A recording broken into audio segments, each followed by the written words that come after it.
clapotis et bienvenue dans cet épisode consacré à la pièce Juste la fin du monde de Jean-Luc Lagarce, pièce faisant partie de l'objet d'études sur le théâtre du XVIIe au XXIe siècle et dont le parcours associé est crise familiale, crise personnelle.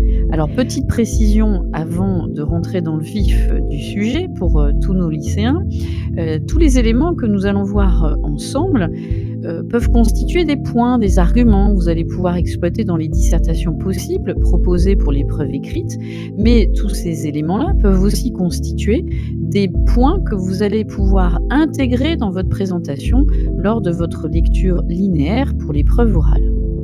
Alors pour cet épisode, et les autres d'ailleurs qui constitueront la série consacrée à Lagarce, nous avons le plaisir de recevoir au micro de Clapotis Anthony Sauron, maître de conférence des universités à Paris-Sorbonne et spécialiste des œuvres contemporaines. Bonjour Anthony.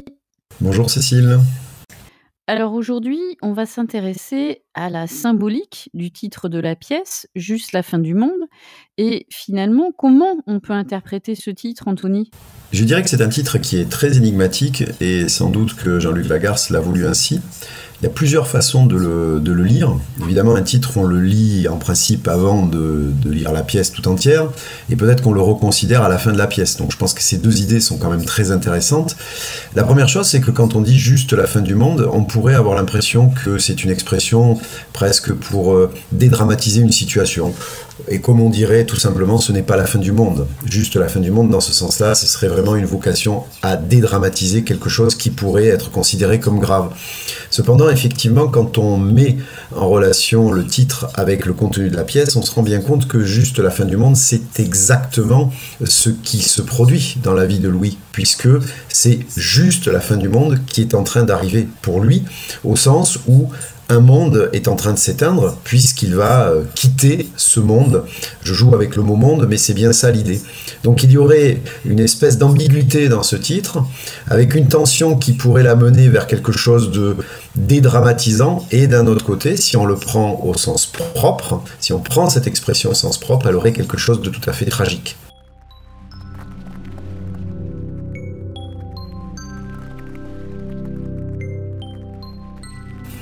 Alors la deuxième question autour du titre serait la suivante. En quoi finalement ce titre de cette pièce induit des ambiguïtés, c'est-à-dire que le spectateur, mais aussi lecteur, peut le comprendre de façon différente. Alors les ambiguïtés, elles sont à plusieurs niveaux, parce que on est là face à une situation qui n'est pas très claire dès le prologue, et on va se rendre compte que le personnage, on a du mal quand même à le situer dans l'espace et le temps. On ne sait pas vraiment où on est, on ne sait pas vraiment à quelle époque on se situe, on ne sait pas vraiment qui est Louis, on ne le saura jamais véritablement.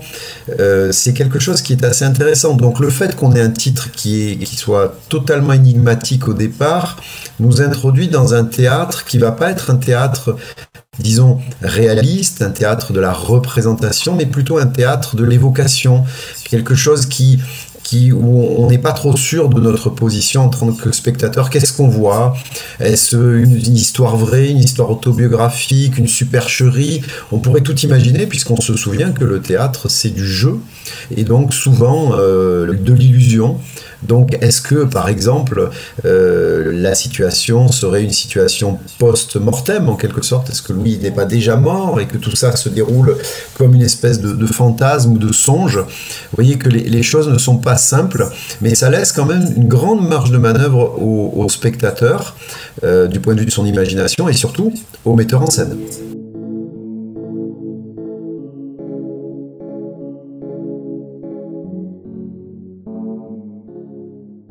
Eh bien, merci Anthony pour tous ces éléments que vous venez de nous apporter autour de la symbolique du titre Juste la fin du monde.